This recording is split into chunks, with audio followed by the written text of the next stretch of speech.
everybody. Welcome to Chit Chat Diaries. This is Payal Karnik, and today we are in conversation with Aseem Hanspal. And I'm very excited to have him here because today Aseem is going to touch on a really interesting topic. And this topic is about getting from a Wannapreneur to an entrepreneur. Now, some of you may be wondering what exactly is a Wannapreneur, or maybe some of you already know what it is, but it is really a session for you if you are really looking into starting something new in terms of business, your entrepreneurship dream, or you could be a new entrepreneur and want to see how can you scale up. Because Aseem here today, Aseem Hanspal, he is a business scale up expert, and also he is the managing director of SKOPE Business Consulting. Aseem has worked with startups and he has also worked with established businesses, including Fortune 500 companies. He's worked with clients from not just India, but also Bangladesh as well as Singapore. So let's welcome Aseem today. Aseem, how are you? Welcome to Chit Chat Diaries. Hi, Payal. Thank you very much for inviting me for this, chit chat. And I'm really exciting on the topic which is there because in last 10 years, and I've been working as business consultant with a lot of entrepreneurs and a lot of those people who wants to become entrepreneurs, but they could not, or they are still thinking about that, which is Wannapreneurs. So this is a fantastic topic, and I'm sure this is going to add a lot of value to people because of our conversation. I'll be able to share certain specific examples which I experienced. So thank you very much, and I'm looking forward to have this chit chat. Great, Aseem, and I think we are even more excited. And really, I must thank you for spending your precious time here because Aseem is a busy man, and to get Aseem here, I think I'm really grateful. So, interestingly, like what you just mentioned, the term Wannapreneurs. I think to begin with, we would like to understand from you instead, like a Google search on what exactly is this term Wannapreneurs and how is it different from an entrepreneur? So, a very interesting thing, and I'll start with my own experience.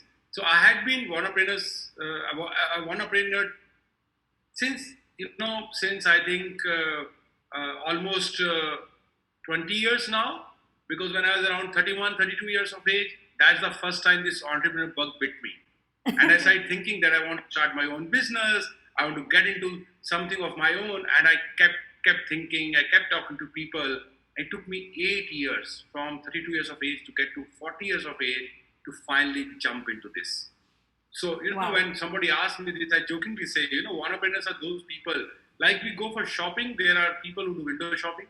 Yeah. And there are people who do actual shopping. Yeah. So Wannapreneurs are people who do window shopping. They talk about business. They think about ideas. They live those ideas. They do networking. They meet people. And they live in that dream and that passion of becoming an entrepreneur, but normally they don't jump into to become that. It's because when you have to get into real shopping, you have to spend money, you have to make decisions, you have to do choices, and then you have to buy the stuff and also take the risk if people are going to like that or not. Although you get a time to try and all that stuff. Similarly, when you become an entrepreneur, it's actually getting into real things. It's spending energy, spending money, spending everything. Right. So Wannapreneurs are great dreamers, and sometimes they have fantastic ideas, but they stay in their brain, they stay in their dream, they stay in their talks. Right. Wow. And I think this is something that a lot of people who are dreaming of being an entrepreneur need to hear. I mean, however harsh or direct it may be, it is important because I think there is this new attraction about being an entrepreneur lately, and when I say lately, it's not just 1-2 years, but, I think the millennials, started this trend of wanting to be an entrepreneur. And I think the fascination has always been about doing what you love, what you want, in your own time, in your own terms. So what is the real picture like? I think even before we go ahead to discuss about how to move from being a Wannapreneur to an entrepreneur, I think Aseem is the best person who can give us a realistic picture of what is it like when you actually jump into entrepreneurship. Is it this dream that comes true, or is it something else? Okay, good, interesting question. And you know what, Payal? I answered your first question very directly because actually that's the fact. That's the fact. And I lived that fact for 8 years, 9 years. So I could very well very well empathize or live that moments with these entrepreneurs, okay? And to become an entrepreneur, as you said, we'll talk about that more later. Actually, you really need that kick or that, jump, taking all the risk, because there's never a safety net to become an entrepreneur. Now, Yeah. to answer your question, entrepreneur is, yes, you're right, it's a freedom, but it's only freedom of what you want to do and what you don't want to do. Now, many people want to become an entrepreneur because they want to work less, or they want to work when they want. They want to do. They feel business is less pressure. Business is easy to do. Or becoming an entrepreneur is give me a lot of freedom and willingness to do whatever I want to do. But actually, the fact is not that. Of course, many people also leave businesses because they don't want to have a boss on their head. They don't want to take approvals. They say, I know everything, I can do it. And I have lived these moments. Yeah. But as soon as I started my own entrepreneur journey, I can just share with you that within 6 months or 9 months, I think I realized that, the best thing, somebody asked me, so see, what is the best thing about being in business? And I said, there's no boss. And he said, okay, so what is the worst thing? I said, there's no boss. Wow. Actually, That's powerful. When you become an entrepreneur, the best thing is no boss, and the worst thing is no boss. It means there's nobody to guide you, nobody to coach you, nobody to tell you what is right or wrong, and you end up making a lot of mistakes. Yeah. The entrepreneur journey is a beautiful journey, and you are able to build on your dreams the way you want, but it is not easy journey. Right. For any entrepreneur who's thinking, I'm looking for alternative of my money, or I'm not happy in my job, I want to do business, or I'm tired of working 12 hours a day, 6 days a week, I want to work less. Entrepreneurship is not for them. Because everything which is happening here, and I'm not saying that it's easy to do job, working in an organization for a particular role, with teams, with other people around you, has its own advantages and disadvantages. Right. But I felt working as an entrepreneur has initially more disadvantages, more challenges. Over a period of time, if you are successful, then of course you can do big talks about being entrepreneur is very good and all. But we all know data that 50% business survives just 1 year, and by the time 5th year comes, 90% business back up. So it's ultimately those 10% people who are able to make it beyond 5 years. So it's challenging. It's challenging, but it's worth trying. It's worth getting into that if you have a strong passion to do something and a strong business idea or a product idea. You should once get into that. And as you rightly said today, young people are getting into that, and there's so many stories around us where youngsters have created big businesses. They have created businesses worth millions, and we are talking about that. In India, if you talk about Ritesh Agarwal, Oyo Rooms, that's one of the story. We all know about Facebook and other, but if we talk about recent stories, Paytm in India is another story, where it has become a very big business. Now these people started at very young age and they jumped into that. So my thing is, entrepreneur is a challenging, difficult, but satisfying journey either way. If you're successful, you'll be able to tell people what you did to become successful, and people will talk to you. And if you're not successful, you learn a lot, which will help you in growing further in your life. Absolutely. It is very important, like what you said, that in order to get the clarity, whether, are you going to remain a Wannapreneur or are you going to move to an entrepreneurship journey, is to really engage yourself in it, really do it. And there's a saying called clarity comes through engagement, not thought. So if you keep thinking, nothing's going to work. But if you start doing, you have all your answers there. So Aseem, one thing that really got me thinking was that point that you mentioned, that when you are an entrepreneur, the good thing is that you don't have a boss. But the bad thing is also that you don't have a boss. Now, in this situation, when you don't have like a mentor or a guide to really tell you where did you go wrong, how can you be better, and share experiences, what can they really do? Where do they find solace, or where do they get this information? So could you shed some light on that? Very, very, very important thing, Payal. And I can share again with my experience and experience of some other entrepreneurs I have worked in last 10 years. So as soon as you realize this, that you need that guide, you need that advisor. You need that somebody who can maybe tell you right and wrong.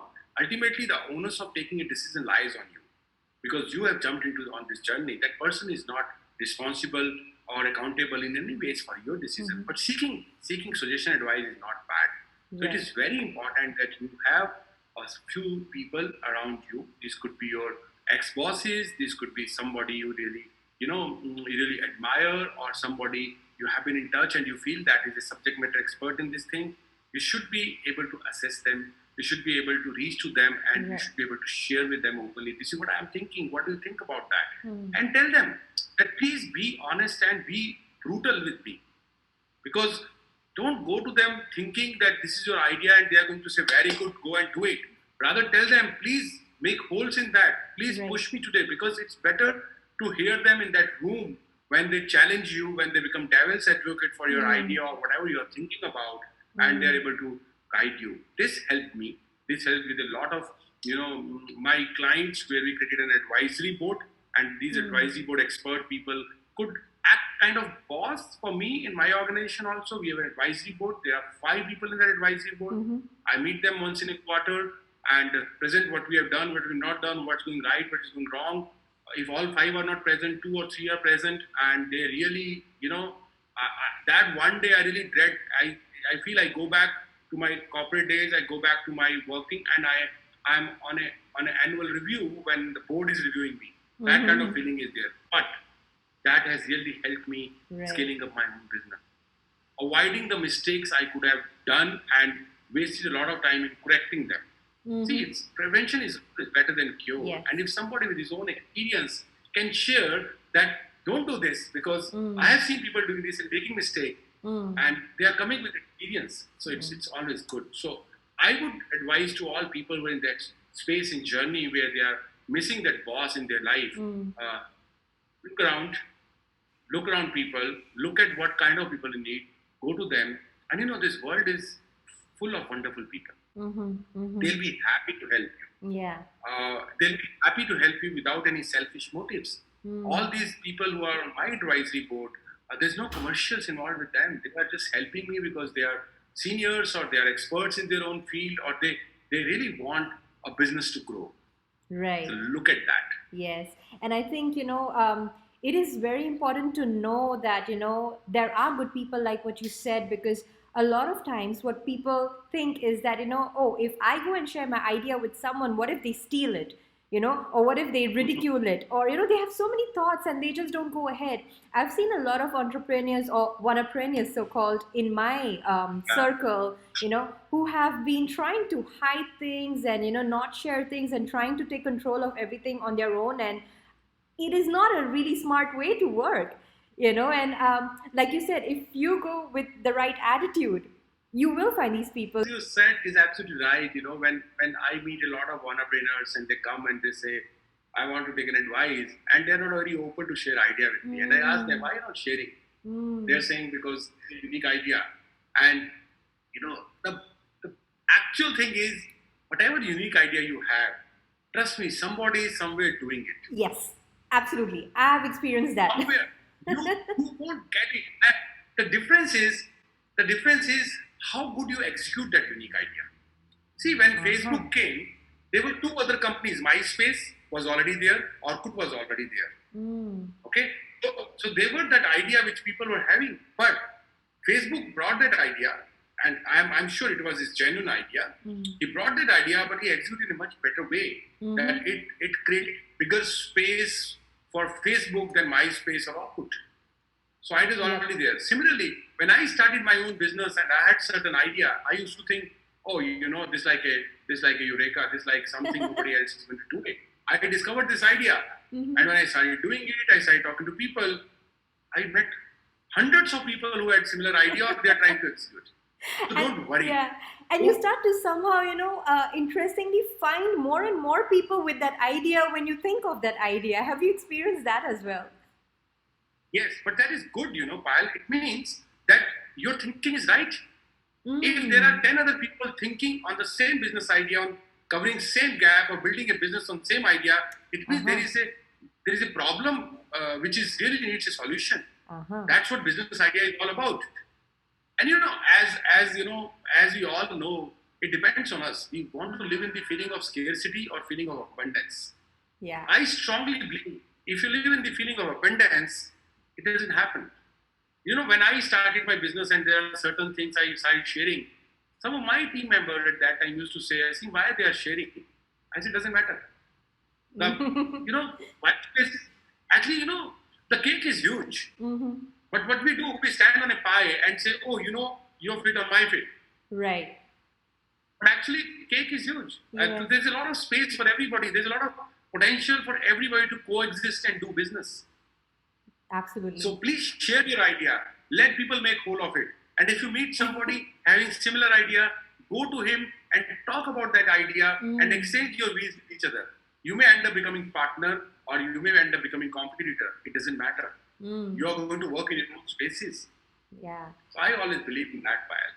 That's a beautiful thought, Aseem, and I think a lot of people watching really need to hear this and implement this as well because as you were talking, it reminds me of my journey as well. I mean, my journey has not been very long in entrepreneurship, as compared to you. It's just a few years. But I remember how initially, whenever I would have an idea, somehow I would see that there are so many other people who have the same idea, and I would feel sad. I'm like, oh, I'm not good enough because someone already did this because I was so proud of what I could think of, like a eureka moment, like you mentioned. And then to have someone else do it and sometimes do it better, I would just give up. So, yes, so I must say that it is really an interesting view of looking at things, especially about ideas that no matter how unique your idea is, there will be someone else who will have that idea. And if you find that someone, either build upon it together or you can just stay competitors but help each other as well to grow in your own journeys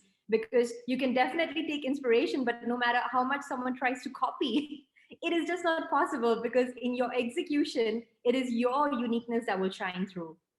And also, at that stage when there are two entrepreneurs, both are at idea stage, so you are on the same boat. So even if Yes, you exchange ideas, it will help each other, and people are ready to help because uh, they understand each other's stage and situation. So I think it's a good idea to talk to those people and share your idea and think about their ideas and challenges. absolutely, absolutely. And thank you so much for bringing that important point forward. And, the next question that I think I want to ask on this platform to you is that, we have covered definitely about entrepreneurs and we have definitely covered about entrepreneurs, how do you move from there to here? But there's one more term that I've heard, which is intrapreneurs. So it's for those people who probably started off their journey to entrepreneurship. They were in entrepreneur stage and suddenly they realized that great, I've tried it, I've done that, but I realized that maybe that is not something for me in a long run. And that's absolutely great, that's fine, because it's a win because they at least know where they're headed. So could you tell us a little bit more about this intrapreneur concept and how can these entrepreneurs tap onto that? And then there's another solopreneurs, right? So Solopreneurs, so okay. there's a lot of trainers right now because I think that's the in thing. So entrepreneur is basically where you're in between from a job to becoming an entrepreneur. Now, entrepreneur is also used by a lot of organizations today, where they offer a role as a consultant to a person, where he's working and taking the complete ownership of his work, decision of his work, and he's working maybe on a flexible pay. Or entrepreneur is also, I feel, is a mindset that I am in a Mhm. job here, but I am working like an entrepreneur. So if my mindset Yes. is like I take complete ownership of my work, I take complete ownership, accountability of my results, then I'm also a Mhm. person with an entrepreneur mindset. And I Yeah. stretch for my work. I'm not typical 9 to 5 kind of guy. I'm thinking this as my work. So that's your mindset. And such people are called entrepreneurs. And sometimes what happens Mhm. before building a whole organization and making organization and jumping into it, you start trying smaller things. If you're coming organization where you're working that permits you, you start doing some work side by side as solopreneurs, and you test the waters and see that are you meant for it or not. So the entrepreneur term is used in various ways actually, Mhm. so that's what Mhm. I understand about that. And Yeah. so that's my thought, that helps you discovering yourself. Is it that metal in you to become an entrepreneur? Can you Right. take, can you take uncertainties in your stride? Can you take Mhm. setbacks into your stride? Can you stretch yourself at times? Because being an entrepreneur is a lot of stretching, a lot of Mm. risk taking, a lot of stress at times, and a lot of, I would say, you really need very strong heart to become an entrepreneur to start with. Actually, Right. Absolutely. It does takes a lot of guts and a strong heart, to really go ahead and not just being successful, but sustaining with consistency in this journey. I think that is more of a challenge. The sustaining with consistency is more of a challenge than being successful. And I personally believe that if you're able to have consistency, you are already successful to a certain extent. yeah, absolutely right, Payal. So coming back to the entrepreneur concept, I think that is really interesting that you mentioned, and for people to take note, especially those who are on a fence right now of whether are you an entrepreneur, wannapreneur, where do you really stay, and if you feel that after the conversation with Aseem that, well, maybe it's something I would like to try, or perhaps, this is not for me, you don't have to be disheartened, because you can always take charge by being an entrepreneur in the place that you are working at, taking that ownership, because you might still have that DNA somewhere, just executing it in a very different way, and you can still be successful. Absolutely.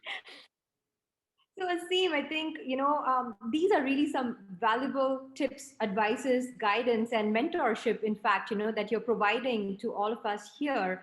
And although we would like to just keep you on and, keep talking probably the entire afternoon or evening about this, I know that we have time constraints, and I would love to really know one last thing from you. So, if really I were to ask you to give that one tip or advice to someone who is trying to move the needle from being a wannapreneur to an entrepreneur, what would that one piece of golden advice be from you? Sure, interesting. So I don't know if based on this piece of advice or based on this, some people jump. I don't know how many are going to say thanks to you and me, and how many are going to curse us after that. But before I answer that one advice or two advice, I would say why. Let's look at the reason why an entrepreneur with a great idea Mm. or something, why is not able to jump? Why is not able to take this risk? Why is not able to do that? Okay, so there are primarily two, three reasons. Reason number one is that they are used to get that salary, that Mm. text message on 1st or 7th, that your salary has been deposited in your account, and that ting tong. We used to get that. That's like an offering. That's like a, you know uh, I would say, a good thing for us, that we are certain about getting money every month, but that's also something stops us. Okay. The Mhm. second thing is that we have an idea, we keep talking about that, but we don't create a execution plan around that idea. We really don't Right. we don't take that strategy into actionable, and then start thinking that what could go wrong, what could, you have to start living that. You have to start thinking about those steps in your mind and keep noting them down. Don't keep idea here, put it on blueprint, put it on the work, and start talking about that in your mind, and start talking to people about that, and what will happen, and keep building that idea. Okay, now they don't do that. They keep dreaming, and they won't be able to jump on that. Okay, now, as I said, I lived this for 8 years. Okay, and there are many other Mhm. reasons also I can share. But uh, for any entrepreneur who is willing to start something at his own, third thing which I want to say, apart from first two reasons I gave, there has to be very compelling and strong reason for you to become an entrepreneur. Mhm. If you want to become an entrepreneur because you're not happy in your job, or you feel there is more money in business, there's no money in Mhm. business initially. And all businessmen, they don't start business for money. Money may could be at number three or number four. Maybe number one, number two, number three are different reasons for them to start. Find out that real reason and purpose why I want to start. Because any entrepreneur, when he's not happy in job, he start thinking about business idea, and as soon as get a job offer, he stops that, or his company promotes him, he stops that. It means Right. it was not the real passion to become an entrepreneur. It was a temporary pressure of situation, and you want to start. So if you can take care of Mhm. these three things, You can have really good reason why you want to become entrepreneur, the purpose behind that idea. Don't worry, you may start with one idea and end up working on 10th idea, and that will be successful business. I've seen many people who started a business with idea A, failed, idea B, failed, idea C, which they never thought about, and they are hugely successful. So it doesn't matter on idea. Number two, um, make sure that the purpose and the reason is good, solid. Number two, uh, build on that idea, execution plan. And number three, about that money piece, what I did. So when you want to start and you want to come out of this insecurity about money, and normally many businesses close down because of money. Okay, because there's not enough money to sustain. The best thing to do is whatever is your expense. Suppose your expense is 100K, okay, per month. Let's take an example. Whatever is your expense, not the income, the expense, which is your rent or EMI or car EMI and food and insurance and whatever is the total actual expense. If it is 100 rupee, add 20 rupee in that for certain unavoidable circumstances which may happen. 120 rupees per month multiplied by 12 months. Put in a bank, separate bank, give standing instruction to transfer that money to your salary account every month on first. So now there's no pressure to take out money from your business. Wow. Because from your saving, you have put in your salary of 12 months, expense of 12 months, and you're not worried about your expense.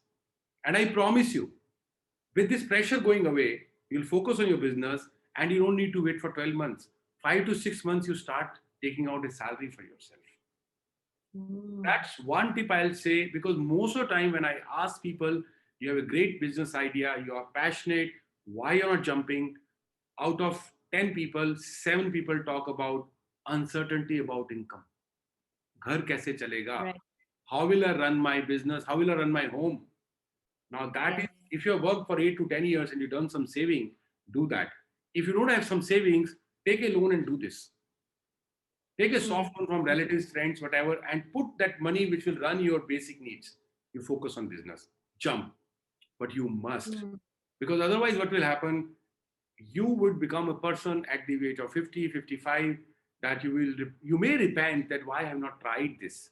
Or you may say, oh, this was my idea. I have not done it. If I would have done it, I would have done it. So to remove that, do it. And as early as you do it, it's better because you have a chance to recover losses. You have a option to go back to job. But if you start at 55 or 60, you may not have an option to get a job back. So if you're starting at 30 or 35 or 40, and if you fail in 2 years' time, you'll still get a job. And after 50, it's very difficult to get a job. Most of the places, nowadays. So don't think much about it.